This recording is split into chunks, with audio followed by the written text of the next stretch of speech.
Sefarad presenta Magazine Sefaradí.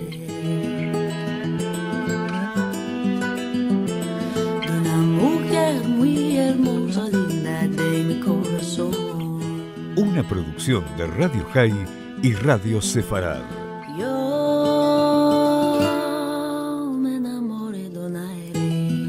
Con la conducción de Marcelo Benveniste.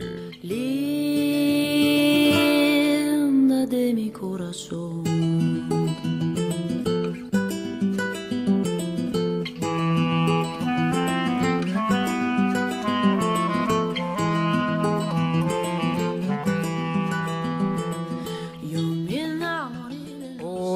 Hola amigos, bienvenidos a la nueva edición, una más de Sefarad Magazine Sefaradí. Este es nuestro programa número 471. En el programa de hoy vamos a conocer 4 rabinos. Esto lo hacemos de tanto en tanto, incluyendo rabinos que tuvieron una trascendente incidencia en distintos ámbitos de nuestra religión y inclusive en la historia, y pertenecen a la colección de rabinos sefaradíes de Rab Yosef Bitton, de quien no nos cansamos de recomendar su portal halaja.org. Vamos a hablar hoy de Rab Moshe Rafael Aguilar y el Tratado de Retórica, de Rab Abraham Portaleone y el Bet Hamikdash, de Rabbi Shimon Ben Tzemach Durán y los judíos chuetas, y del Rab Shmuel de Medina, fundador de la Yeshiva de Salónica, con la cual comenzamos nuestro Sefarad Magazine Sefaradí de hoy.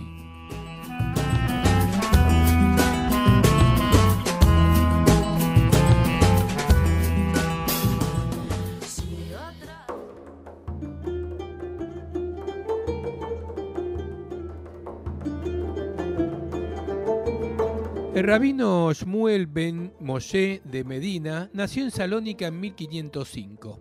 Fue el fundador y Rosh Yeshival de la Academia Talmúdica de esa ciudad. Sus maestros fueron el famoso rabino Yosef Taitatzak, que también fue uno de los maestros del rabino Yosef Karo, y el rabino Levi ibn Habib. Estos dos rabinos eran muy diferentes en su orientación y horizontes intelectuales. Ambos eran grandes luminarias, pero mientras que Rab ibn Habib se inclinaba por la filosofía y la lógica talmúdica, el rabino Taitatzak era más proclive al misticismo y la Kabbalah. El Rab Medina absorbió de estos dos modelos, pero irónicamente no se dedicó ni a la filosofía ni al misticismo, sino a la halajá, o sea, la ley judía. Sufrió muchas desgracias personales. Perdió a su padre a una edad muy temprana. Luego, cuando tenía unos 50 años de edad, sus dos yernos, el Rab Yosef Sarfati y el Rab Isaac Ayun, que fallecieron a una edad muy joven, y el Rab Medina quedó a cargo de las dos viudas, sus dos únicas hijas, y de sus numerosos niños. Unos años más tarde, su hermano, que fue quien lo educó y quien lo ayudaba financieramente, también había fallecido, y entonces el Rab Medina también quedó a cargo de su cuñada y sus hijos. A pesar de todas estas dificultades, nunca abandonó el estudio de la Torá y continuó escribiendo y enseñando. En todo este tiempo no quiso beneficiarse de los fondos comunitarios, a pesar de que estaba en una gran necesidad de dinero. Por el contrario, como un testimonio de su gran humildad, pagaba sus impuestos comunales, de los cuales estaba exento como rabino, para no presumir de su estudio de Torá. El rabino Medina fundó la Yeshiva de Salónica, en la que introdujo el sistema de enseñanza de los grandes eruditos talmúdicos españoles de la época de Rabbi Isaac Campantón. Tuvo muchos discípulos, entre ellos el rabino Abraham Diboton, autor del Lehem Mishneh. Esta Yeshiva era apoyada por la famosa filántropa judía Doña Gracia Méndez Nasí. El rabino Medina era una autoridad halágica aceptada en su comunidad, Salónica, y también mucho más allá. Numerosas preguntas halágicas le fueron dirigidas desde todas las ciudades del Imperio Otomano y de Italia. El Rab Haim Shabbatai dijo de él: era un juez experto en jurisprudencia talmúdica y poseía conocimientos enciclopédicos, uno no debe desviarse un ápice de sus decisiones. Sus decisiones halágicas se estudiaron no solo en los Jajamim Sefaradim, sino también entre los Rabanim de Europa del Este, y sus decisiones halágicas son a menudo citadas en los tiempos modernos por los jueces en el Estado de Israel en apoyo de sus propias decisiones. El Rab Medina fue uno de los principales líderes de las congregaciones procedentes de la expulsión de España de 1492 y de Portugal de 1497. El propio rabino Medina era de origen portugués y ejerció como rabino de la sinagoga portuguesa en Salónica. Sin embargo, cuando hubo un debate en torno a qué costumbre seguir en las tefilot y cada congregación quería imprimir su propio sidur, el Rab Medina decidió imprimir la versión de los judíos españoles, de los sefaradim, y no la de los portugueses, en base a los méritos de esa versión que era, en sus propias palabras, impecable y accesible a todos. En una de las controversias que tuvieron lugar en Salónica y en otras comunidades judías, el rabino Medina mantuvo el derecho de los miembros más pudientes de la comunidad a regular la dirección de los asuntos comunales. Según él, como había sido la costumbre de España, el liderazgo de la comunidad debía estar en las manos de aquellos que asumen la responsabilidad económica de la misma, siempre y cuando no se desviaran de los principios religiosos. El Rab Medina murió en Salónica en 1589. Su hijo fue el rabino Moshe de Medina, un rabino muy importante y un exitoso comerciante y filántropo que ayudó a fundar una nueva imprenta hebrea donde muchos libros importantes de Torá fueron publicados por primera vez gracias a sus generosos esfuerzos. Entre estos libros estaba, por supuesto, el libro de su padre, Piskei Rabbi Shmuel de Medina, libro que contiene un total de 956 preguntas y respuestas sobre todas las áreas de la ley judía, con una introducción de su propio hijo, Moshe.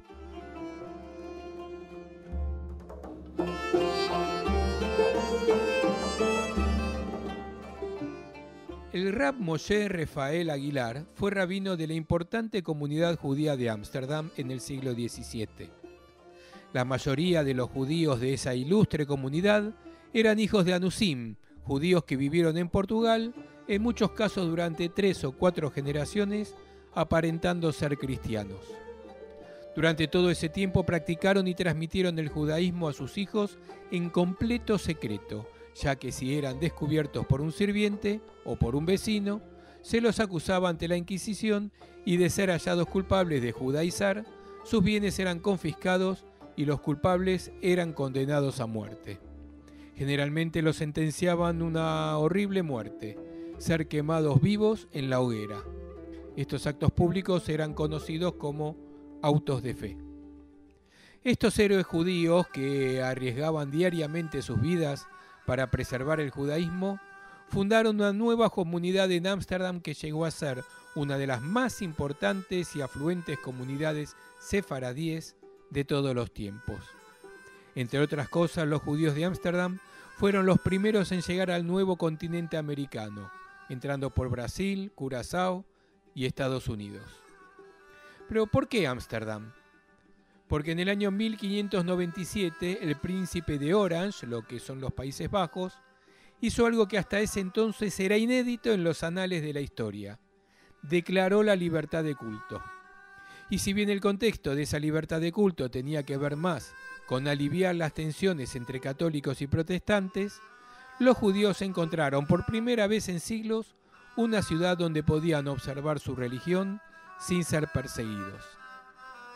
Volviendo al Rab Moshe Aguilar, aparentemente nació en Portugal cerca del año 1615. Estudió en Ámsterdam con el Rab Shaul Alevi Mortera y de joven se destacó en sus estudios y fue elegido para recibir una generosa beca de la comunidad que otorgaba a los alumnos más destacados una beca que se llamaba Aspaca, o sea, estipendio. En 1641 viajó a la ciudad de Recife, en Brasil, con su maestro, colega y amigo, Rabbi Isaac Aboab de Fonseca, el primer rabino de las Américas. En Brasil se desempeñó como Hassán Y en el año 1654, cuando los portugueses finalmente conquistaron Brasil de mano de los holandeses, los judíos tuvieron que escapar, ya que los portugueses trajeron la Inquisición a América, y si algún portugués o descendiente de portugués era descubierto judaizando, se lo extraditaba a Lisboa, se lo juzgaba y se lo sentenciaba a muerte. De hecho, un sobrino de Rab Aguilar, Isaac de Castro Tartas, fue atrapado por la Inquisición en Brasil y extraditado a Portugal. En 1661, el Rab Aguilar regresó a Ámsterdam y allí fue asignado como Rab en el Talmud Torá, cargo que tuvo hasta el final de sus días. Escribió un total de 22 libros, 5 de ellos en hebreo y 17 en español o portugués. Algunos de ellos son el Epítome de Gramática Hebraica, que se subtitula para uso en las escuelas del modo que se enseña en el Midrash del Talmud Torá de Ámsterdam, en donde el Rab Aguilar, a pesar de que no era un hombre de muchos recursos económicos, pagó de su propio bolsillo la impresión de este libro. Otro de los libros eran Dinim de Sheita Védica, para enseñar a las comunidades las reglas básicas de la matanza ritual de animales. Esto era esencial, ya que muchas veces las propias familias hacían shejitá a sus animales. También escribió Zeher Rab, un libro en hebreo que recopilaba todos los midrashim del Talmud, y Sefer HaMaasim, un libro donde recopiló todas las historias contadas en el Talmud. Estos dos libros nunca fueron publicados y los manuscritos nunca fueron encontrados. El libro más famoso de Rab Aguilar se llama Tratado de la Inmortalidad del Alma, que escribió en portugués. Este libro fue escrito como respuesta a un judío hereje, Uriel de Acosta, que tal como Spinoza, negaba los principios de la fe judía y entre ellos la inmortalidad del alma. El Rab Aguilar escribió también un importante libro llamado Tratado de Retórica. Retórica aquí se refiere al arte de elaborar y pronunciar un discurso. Este libro lo escribió para que sus alumnos, muchos de ellos futuros rabinos, aprendieran a elaborar sermones rabínicos haciendo uso de los conocimientos clásicos de retórica. Esto los ayudaría a presentar sus ideas en orden y elegancia, lo cual sería esencial para enseñar temas judaicos, especialmente a personas con pocos conocimientos de judaísmo. El Rab Aguilar falleció en 1679 y su darush fue pronunciado por el famoso Rab Shlomo de Olivera.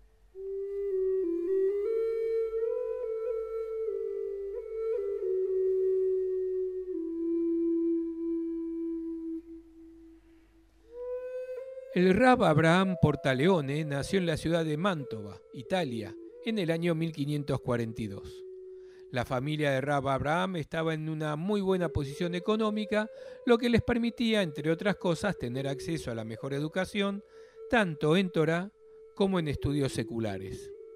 El joven Abraham comenzó sus estudios de Torá con su padre, como era la costumbre en aquella época, y luego con tutores privados. Fueron sus maestros grandes luminarias como el Rab Moshe Cassés y otros famosos talmudistas. También estudió en profundidad los libros e ideas de Maimónides con el Rab Yosef Sinai y el Rab Jacob Mipano de la ciudad de Bolonia. Su orientación rabínica fue otorgada por el famoso Rab Abraham Provenzal, quien terminó siendo su maestro principal. Paralelamente a sus estudios de Torá, el Rab Portaleone también se dedicó a estudiar medicina. La familia Portaleone ya contaba con 4 generaciones de médicos. Su maestro fue el mismísimo Rab Provenzal, que también le enseñó latín y ciencias.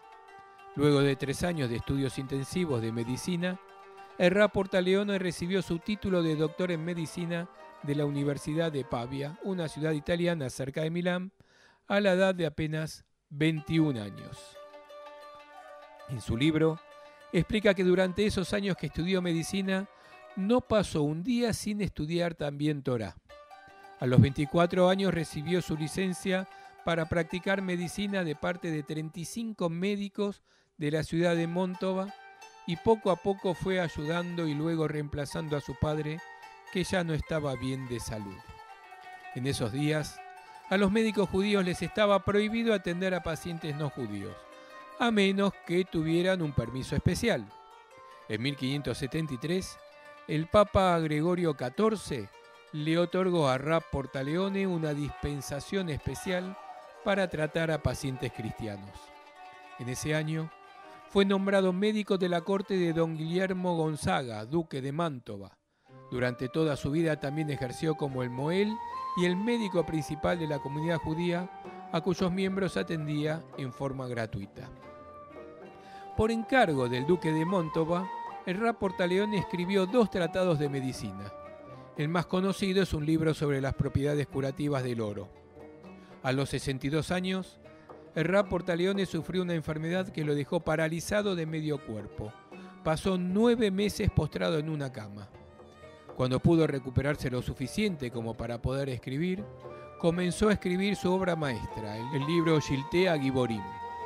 Este libro fue escrito como una guía para la oración y el estudio de Torá para sus hijos, ambos médicos. La mayor parte del libro, sus primeros 90 capítulos, están dedicados al Beit HaMikdash, el gran templo de Jerusalén. El Rab describe la construcción del templo, los utensilios sagrados que allí se utilizaban y el servicio divino en el templo.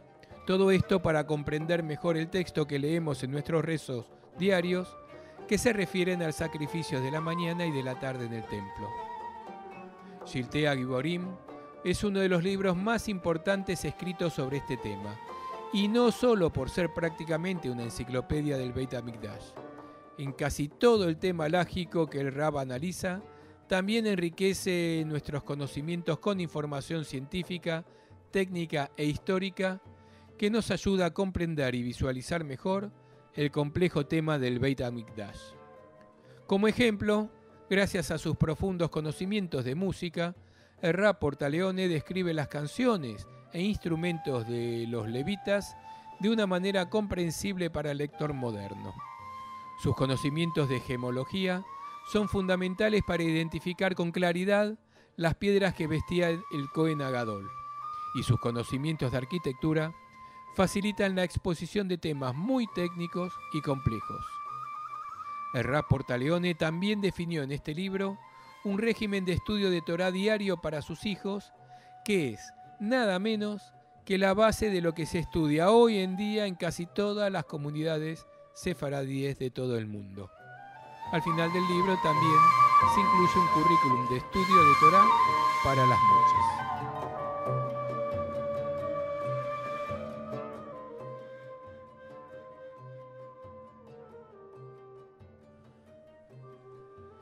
Rabbi Shimon ben Semach Durán, también conocido como el Rashbet, nació en Mallorca, en España.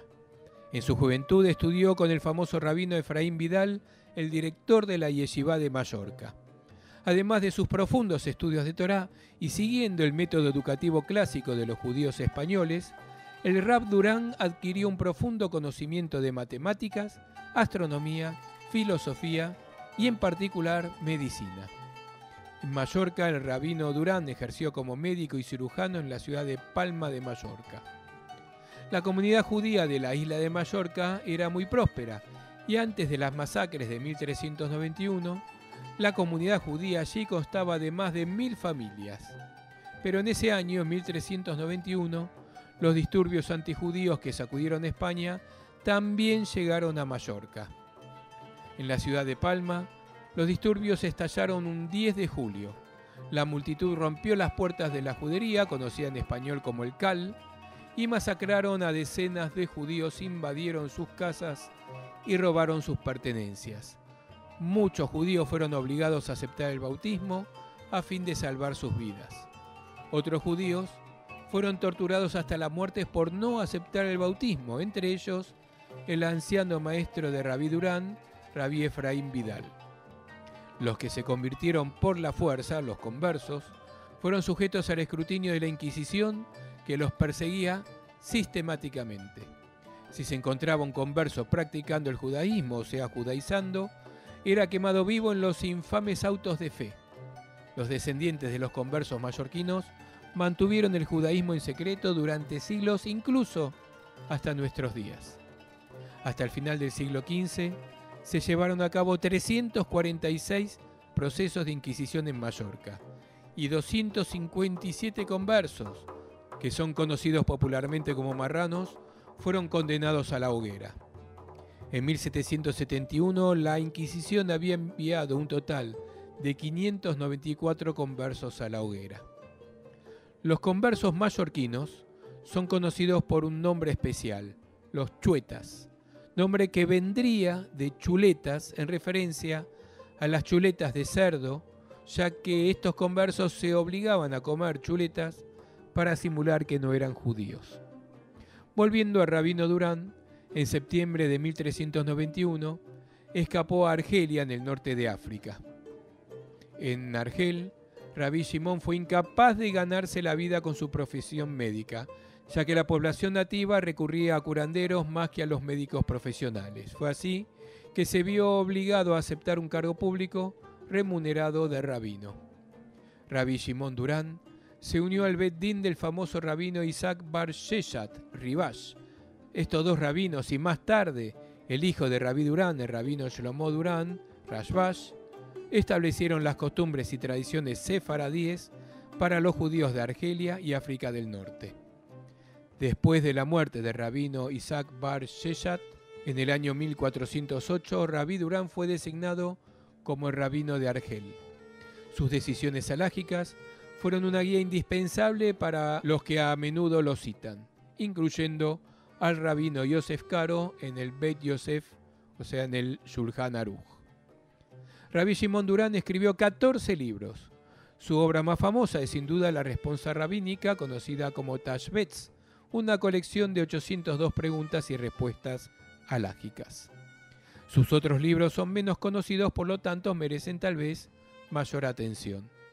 En el área de las ideas y creencias, el Rab Durán escribió un libro monumental llamado Maguen Avot, en defensa de nuestros padres. Este libro consta de 4 tratados que a veces se publicaron como obras independientes. En el primer tratado, el rabino Durán se ocupa de temas relacionados con la teología, como la existencia, la unidad y la incorporeidad de Dios. Un tratado que fue escrito principalmente en el contexto de la filosofía aristotélica, dominante de sus días, similar a lo que hoy se considera un pensamiento secular. En el segundo tratado explica el concepto de Torah Minashamayim, es decir, el origen divino de nuestra Torah, la profecía, la Torah oral. El tercer tratado es principalmente acerca de las creencias judías de la inmortalidad del alma y la resurrección. En estos 3 tratados, el Rab Durán sistemáticamente sigue y defiende los 13 principios del judaísmo establecidos por Maimónides, que hablábamos la semana pasada en ese Sefarad Magazine Sefaradí. También dentro de estos libros, el rabino Durán escribió un largo capítulo en el que compara críticamente al judaísmo con el cristianismo y el islam. Aclaró que él escribió este capítulo para dar munición a los judíos que eran constantemente perseguidos por los misioneros de ambas religiones, tratando de convencer a los Yehudim de abandonar su fe. Este libro, que no es solo apologético, sino muy crítico de estas dos religiones, fue censurado por siglos y fue publicado como un librito independiente en Livorno, en Italia, con el nombre de Keshet Umagen, o sea, un arco y flechas para atacar y un escudo para defenderse. La cuarta parte de Maguen Avot es un comentario sobre Pirkei Avot que se ocupa principalmente de la ética judía.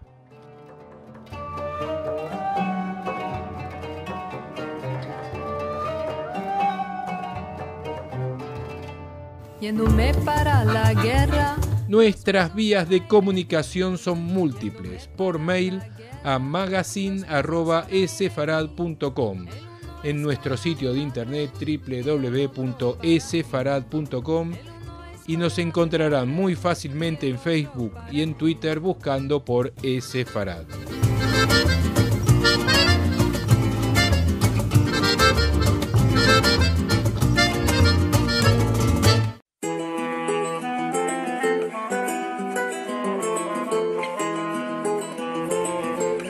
Música.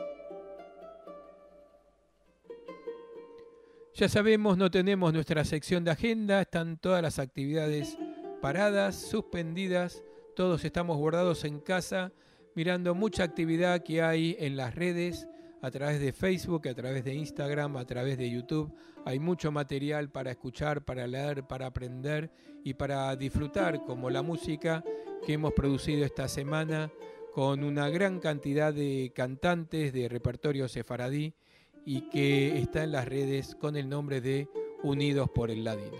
Ahora nos vamos, como siempre, escuchando muy buena música sefaradí. Lo vamos a hacer con Chanet Esim.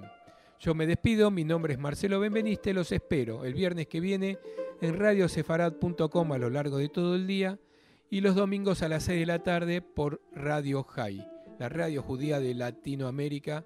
Y por supuesto seguimos poniendo todos los días artículos, eventos o historias nuevas en sefarad.com y en todas las redes sociales ingresando como Sefarad.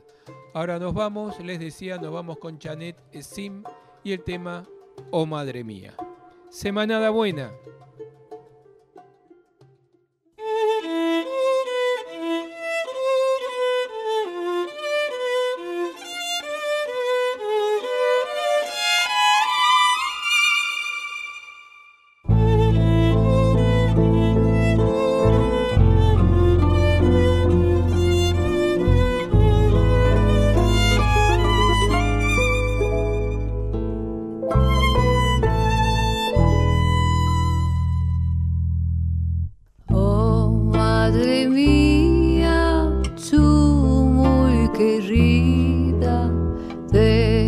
Estás triste en este día y chicos queridos lloraban la mancilla que amargó a nuestra familia.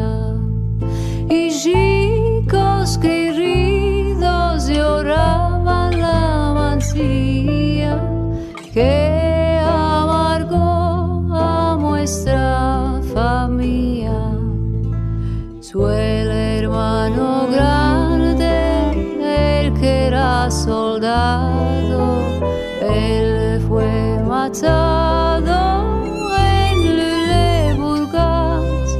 Es en esta guerra lo que se vivió, la crueldad del rey Bulgar. Es en esta guerra lo que se vivió, la crueldad del rey Bulgar. La Tunja corre sangre sin pecados, huérfanos y viudas arrastrando, mujeres preñadas, sus chicos en sus senos fueron degolladas sin piedad. Mujeres preñadas, sus chicos en sus senos